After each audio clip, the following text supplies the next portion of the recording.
Guys, welcome to this channel journey with Tanishka. ये आपका आज का लेसन प्लान है। और लेसन प्लान में पहले बता चुकी हूँ। आपको और लेसन प्लान चाहिए तो प्लेलिस्ट में चेक कर सकते हैं।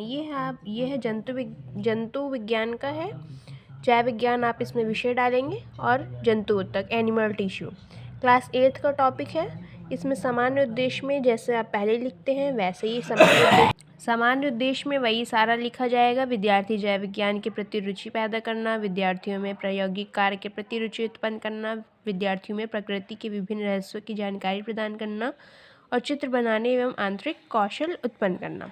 फिर आता है विशिष्ट उद्देश्य। इसमें उत्तक के विषय में जान सकेंगे, उत्तक के प्रकारों के बारे में अवगत हो सकेंगे और जंतु उत्तक के विषय में अवबोध कर सकेंगे। ये इनके प्रकारों की व्याख्या कर सकेंगे। ठीक है, ये आपका विशिष्ट उद्देश्य हो गया। अब इसके बाद आता है इसका सहायक सामग्री, चौक, डस्टर, श्यामपट्ट और प्रकरण से संबंधित आपका चार्ट। अगर आपने चार्ट बनाया है तो वो इसमें आप मेंशन कर दीजिएगा। फिर आपका आता है पूर्व ज्ञान में जंतु उत्तक के बारे में समान जानकारी विद्यार्थी रखते हैं। फिर आपका आता है प्रस्तावना प्रश्न। इसमें मनुष्य के शरीर की इकाई को क्या कहते हैं? तो कोशिका कहते हैं। कोशिका के समूह से क्या बनता है? उत्तक बनता है। पीछे आप उत्तक पहले एक पादप उत्तक पर आप बता चुके हैं। उत्तक के कितने प्रकार होते हैं? 2। तो बच्चे बताएंगे पादप उत्तक और जंतु उत्तक। के विषय में पढ़ने का मन नहीं कर रहा क्या जानते हैं? तो ये आपके समस्यात्मक प्रश्न हो गया। फिर आता है उद्देश्य कथन कि बच्चे आज हम जंतु विज्ञान के विषय में विस्तृत अध्ययन करेंगे। फिर आप इसमें प्रस्तुतिकरण के लिए इसमें क्रमांक, शिक्षण बिंदु और शिक्षण विधि पहले प्रश्नीकरण आएगी तो इसमें विकासात्मक प्रश्न पूछेंगे कि उत्तक किसे कहते हैं। तो बच्चे बताएंगे कोशिकाओं के समूह को उत्तक कहते हैं। उत्तक के कितने प्रकार होते हैं?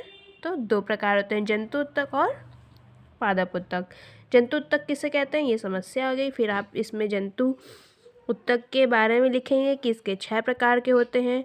6 प्रकार के नाम लिख दीजिएगा। फिर आप इसमें बोधात्मक प्रश्न पूछिएगा कि जंतु उत्तक किस में पाया जाता है? तो जंतु में पाया जाता है। फिर जंतु उत्तक के कितने भेद होते हैं? तो 6 भेद होते हैं।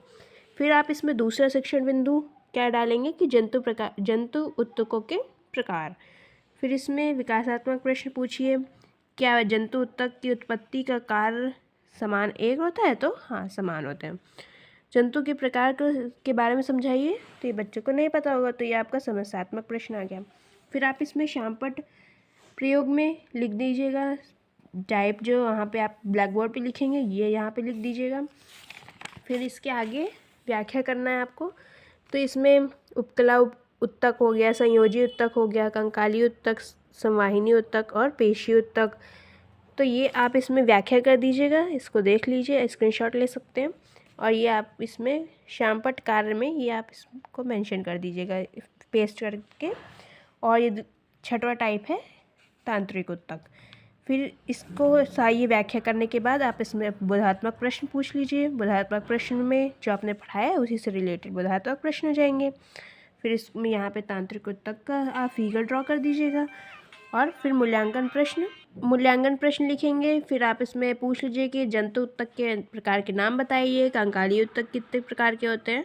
तो ये आ गया। फिर निरीक्षण में छात्र अध्यापिका कक्षा में घूम कर कार्य कर रही हैं। फिर गृह कार्य दे दीजिएगा। इसमें या तो चित्र बनाने के लिए दे दीजिए या कुछ क्वेश्चन दे दीजिए।